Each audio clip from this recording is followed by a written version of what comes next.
Monumental. Salut, Benoît. Toi, Qu'est-ce que t'as? Que j'ai fait? T'es bien je suis enthousiaste. Donne-moi un petit bonjour amical. Je suis content de t'avoir en Bonjour, studio. Benoît. Ça, ok, Je porte le nœud parfait. papillon en plus. Ça me donne une petite, Ça une te fait petite bien. prestance de je me crois, là, je me pense bon. Ouais, Mais- t'as l'air d'un notaire. ça fait Mais bien. non, voyons, Moi, je j'ai trouvais l'air- qu'il avait l'air de j'ai l'air Bambi. j'ai l'air d'un présentateur britannique qui ça va annoncer, animer un gala. là. Mais avec Non, l'énergie ouais. de Bambi, je trouve. Toi, t'en as Avec un? l'énergie de Isabelle? Bambi. Moi, j'en bon. ai un. Ouais, Mais je c'est dirais pas pas le même quoi sinon. effet. Ça Bon. fait pas le même C'est effet. comme Hugh Hefner qui a décidé de financer la campagne contre le cancer de la prostate. Sais-tu pourquoi c'est difficile d'amasser de l'argent pour le cancer de la prostate? Tu sais, à la différence du cancer du sein, ça, Non. c'est une vieille joke, c'est que tu sais, une prostate, c'est lettre. C'est lettre en sacrament. Ah ouais. Tu sais, il faut comprendre comment c'est important pour la santé des hommes, une prostate. Mais comme tel, tu mets ça sur une affiche, ça n'en va pas de ticket. Cancer du sein, par exemple. Ouais. Ça, t'as une affection. Naturel. Exactement. Bon. C'est ça. Toi qui t'intéresses faudrait au- maquiller les prostates. Oui. De remettre un petit nez, des fausses Ouais. lunettes.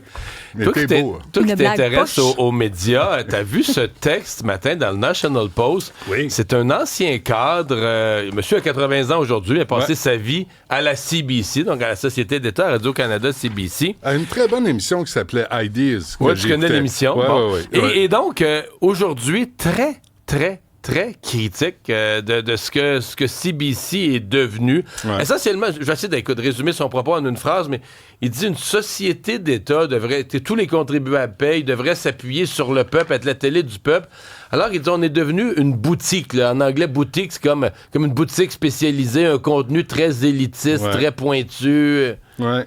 Il s'appelle David Cayley, mais c'est ça, c'est un monsieur de 80 ans là, tu sais, qui a passé sa vie à CBC. Puis là, on peut extrapoler pour Radio-Canada aussi. Alors, dans le fond, ce qu'il dit, c'est que tout le monde à CBC mange la même moulée. Les animateurs, les producteurs, les chefs de pupitre, les chroniqueurs, tout le monde pense de la même façon. Puis il donne des exemples. Dans l'entrevue, il donne des exemples. Le convoi de camionneurs. C'est pas une question d'endosser le propos, c'est une question d'entendre aussi le point de vue des camionneurs qui sont descendus à Ottawa pour protester contre des règles sanitaires. Ça veut pas dire que tu portes le drapeau de la cause. Ça veut dire que la job, c'est de donner tous les points de vue. Et c'est ce qu'il reproche à CBC, puis on peut le faire avec Radio-Canada. Parce que Radio-Canada, t'as des chroniqueurs de la presse, puis tout le monde, c'est le même troupeau, le même bétail qui s'en va à la même moulée. Ils s'en vont tous à la même place. T'as pas beaucoup d'opinions dissonantes à Radio-Canada ou à CBC. Moi, j'écoute souvent CBC pour voir ce qui se dit ailleurs. Puis ce monsieur Cayley... parlait aussi de Léa, j'en ai parlé la semaine passée à M. Rouillard, professeur d'histoire. Il y a une députée néo-démocrate, Léa Gazan, qui veut interdire le déni dans les pensionnats pour Autochtones, ce qu'on a connu. Puis Elle veut interdire, en fait, tout questionnement. Toutes les questions. 2 ans d'emprisonnement. Si tu poses une question. Tu remets ça. L'entrevue de M. Rouillard, la semaine passée, là, l'envoie directement en prison. Parce que lui, il dit, c'est parce qu'il y a eu une trentaine de recherches autour des pensionnats, on n'a rien trouvé. On n'a rien trouvé. Il y a eu des horreurs commises. Puis même là, tu sais, il faudrait les documenter vraiment. Mais en tout cas, il y avait tout un contexte à ce qui s'est passé autour des pensionnats, surtout dans le reste du Canada. Il y a eu moins de cas ici au Québec. Mais on a eu les orphelins du Duplessis. Tu sais, il y a une discussion à avoir sur comment on a traité les enfants de Première Nation à l'époque et aussi au Québec, les orphelins. Mais de là à interdire, sous peine d'emprisonnement, tout propos Tu poses une question. qui pose des questions, qui remet ça en question, qui remet en question la trame narrative officielle. Et Radio-Canada impose la leur, la sienne. CBC puis Radio-Canada. C'est quand même étonnant. Puis il conclut en disant CBC doit reconnaître qu'elle est devenue une monoculture qui exclut activement les points de vue concurrents et déprime la recherche intellectuelle. Le gars a travaillé là toute sa vie. Puis il constate ce que devient Radio-Canada CBC. C'est vraiment intéressant. Il faudrait l'envoyer à la direction de Radio-Canada. Pour moi, ils l'ont vu un matin. Ah, je suis pas sûr. C'est pas sûr. Ah, ben, ils lisent pas le National Post. Ils lisent pas de Ça National reste pas Post. à l'élite, c'est Et vrai. c'est abrasif. C'est pas agréable lire ça. Ils lisent de Toronto Star. Ben, faudrait pas commencer à se remettre en question.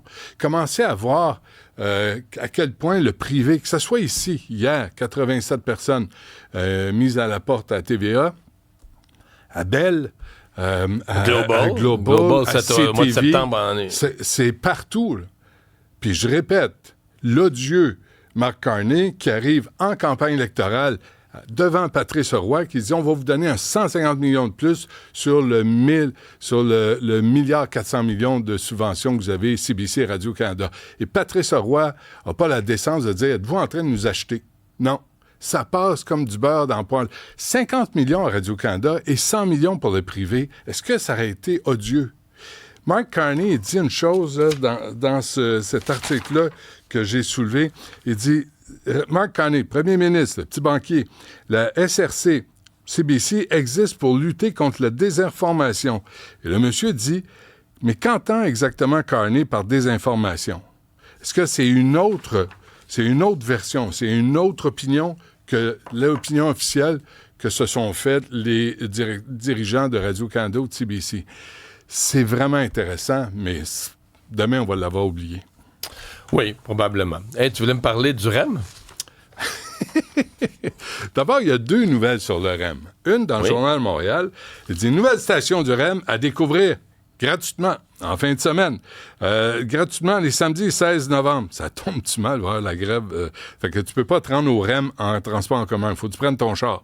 Tu veux l'essayer. Ah, parce que là, c'est ça, c'est les tests gratuits pour le REM, là, oui, l'espèce de porte ouverte. Oui, yes, sir, entre les stations Deux-Montagnes et la gare centrale.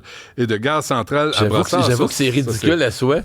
Il n'y a pas de transport en commun la fin de semaine où le REM fait ses portes ouvertes.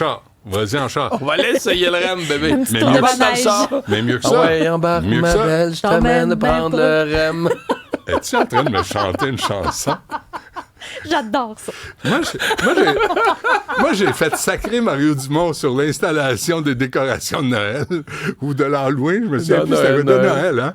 Et là, il est rendu à me chanter des chansons. Chante la pomme. Non, mais j'avais pas pensé. Je suis vraiment de mauvaise Je influence confesse que j'avais pas réalisé le ridicule de la situation. Mais attends, c'est pas terminé. Seulement à Montréal. C'est pas terminé. Tu sais que moi, je fais pas ça à moitié. Oui. Hein? Sur le Montreal Gazette, première page, hier, il y a eu des tests. Le REM est resté coincé de mardi après-midi 16h jusqu'à mercredi 1h. Coincé au-dessus de la 40. Ah oui? Ouais. Tu passais sur Métropolitain, le REM était jamais au-dessus. Oh non! Sur le petit pont, le viaduc. Et Christopher Skeet m'a dit, hey, on est allé en Afrique du Sud avec PQ Infra, la caisse de dépôt, pour aller vendre le REM. Et là, je lui ai dit, ah oui, l'Afrique du Sud veut un REM qui marche pas. Puis là, il a dit, vous êtes la caricature de vous-même. J'ai dit, vous êtes bien susceptible. De toute évidence, peut-être en Afrique du Sud, le REM va être impeccable. Il n'y a pas d'hiver. Il n'y a pas de neige. Il n'y a pas de vent trop fort. Et là, ici, ben écoutez, pour des tests qui sont très rassurants, le REM est resté parce que là, en panne. C'est les derniers tests quelques jours avant la mise en service. Là. Non, mais regarde ça. Là. L'image est belle. Au-dessus de la 40. Là, tu dis, moi, dans ce temps-là, je me sens comme le coyote dans Roadrunner. J'ai le goût de me sortir mon petit parapluie pour me protéger si jamais il me tombe sur la tête. Qu'est-ce que tu as à nous raconter sur le déneigement? Là? Ah non, c'est un auditeur, un collègue que je nomme pas parce que je veux préserver.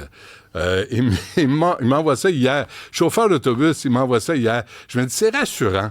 Montréal ne changera pas. Pour les gens à la radio, piste Ouais. cyclable, c'est impeccable. Il n'y a pas un brin de neige. Trottoir, c'est complètement enneigé. Mais à l'asphalte, là, la piste Mais cyclable. tu sais que moi, j'ai publié une photo comme ça, Ouais.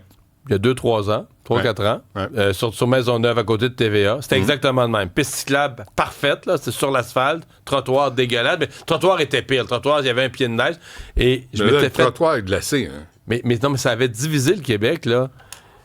Surtout Montréal, je m'étais fait ramasser toute une partie des gens qui disaient mais c'est parfaitement normal, puis c'est ça, puis quand t'es à pied, c'est moins dangereux qu'en vélo, puis de tomber, puis tout ça. C'est très représentatif de l'opinion publique.